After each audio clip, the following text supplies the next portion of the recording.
Hi everyone, just thought I'd make a very quick video. It's currently sunset, not just Maghrib just yet, but it is Ramadan, so I'll be opening my fast very soon. So I thought I'd make a very quick video just to cover a very small topic, but a topic that I am increasingly interested and pondering over, and that is to do with Ramadan.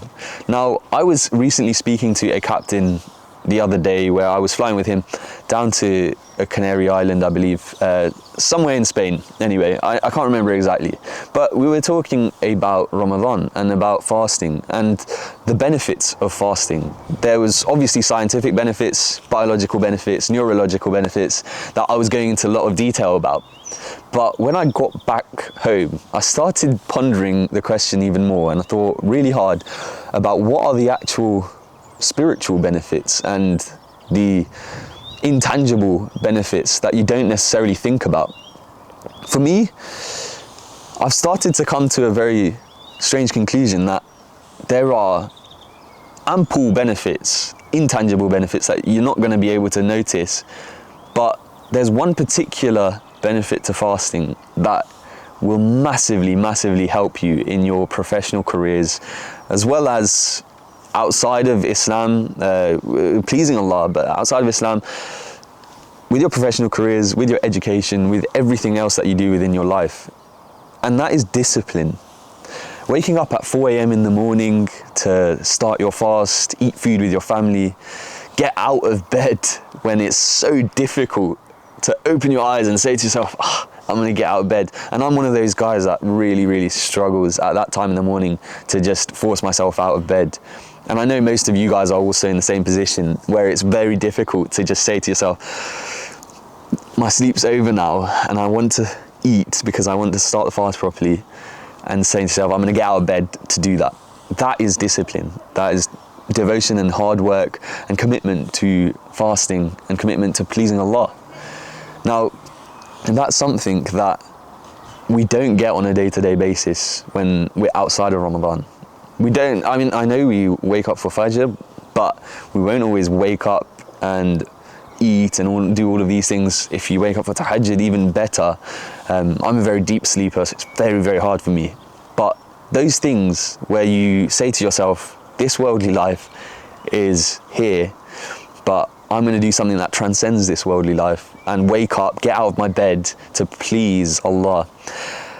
And also when it comes to the evening, when it comes to Maghrib time and sitting around the table, getting ready, getting everything prepared for iftar so that you can open your fast at the right time. That is all discipline, punctuality, and being a very organized, prepared person. And those are things that are super valuable in the professional world, and especially when it comes to becoming a pilot. Now, for me, the reason I'm making this video specifically, is because I want to encourage you guys that I know Ramadan is finishing, but if you have a sense that I have become a bit more disciplined and I have noticed myself become more devoted to certain tasks and gotten rid of all of these bad habits and gotten rid of all of these things that I was doing before Ramadan that weren't necessarily good, I want you to also embody it. And this is for advice for myself as well. Those bad habits, just get rid of them. And moving forward, focus on those good habits, focus on the things you've replaced them with. Because when it comes to your professional career, you can also apply this. If, for example, before Ramadan, you were spending your Friday nights going to get food with your mates or going out with your friends and doing things that weren't necessarily fruitful or aligned with your long-term career goals, then maybe don't continue doing those when Ramadan ends. Maybe after Ramadan, replace that time that you were spending going out with your mates and going out doing these things with something that might be constructive for your long-term career. Like, for example, join a football club or join, I don't know, a boxing club. Join something that's going to really help you with your core competencies as a professional, like your communication, your teamwork skills, your leadership skills. Those things are really powerful to replace the fruitless time that you used to spend with fruitful time that's going to advance you and propel you within your professional development and your career. Now, it's easy for me to say that, and I know, like I said, it's advice for myself too. But moving forward, if we can all make an active and conscious decision that after Ramadan, we're going to implement these things, and we're going to replace that wasted time, and we're going to continue with this level of discipline and focus towards pleasing Allah, and we're going to angle it towards this level of discipline focus. We're going to angle it towards also satisfying our long-term goals and our long-term professional desires. We're going to make sure that we're also in a position that in the future, and our future self is going to be happy with what we've done. I know Ramadan is often at the end of it, you think, oh, I could have done more.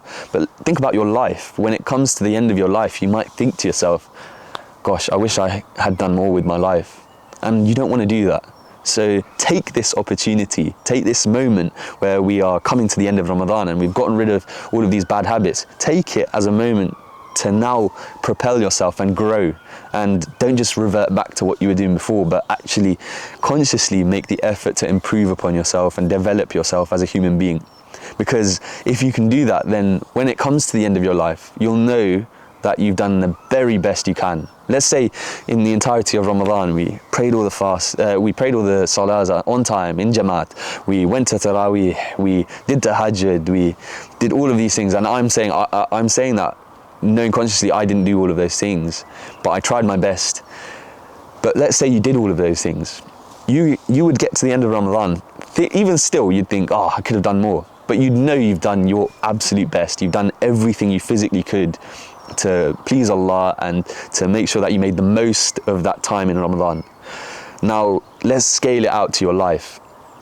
Let's make sure that we take our life and every opportunity and every moment in our life to its fullest, and make sure that we move forward with growth and not just revert back to what we were doing before and just be in this constant cycle of every Ramadan it's going to be the same. It's like we're at this high level and then we drop down, and then we go back to this high level and then we drop down. We want to be consistently growing as human beings and as professionals. Now, that being said, I hope that this has been insightful. I don't want to drag it on, and I'm not going to edit this, so it might be already dragged on.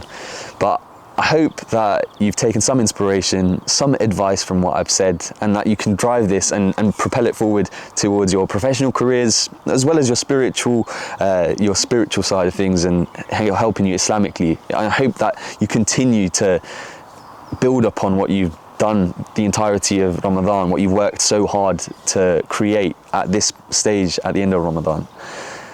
Now, that being said, thank you so much for listening. If you're interested in becoming a pilot and you want some help getting there, just feel free to go in the description and book a call with me. But I'd like to thank you very much for listening, and I'll hopefully see you very soon. Thanks.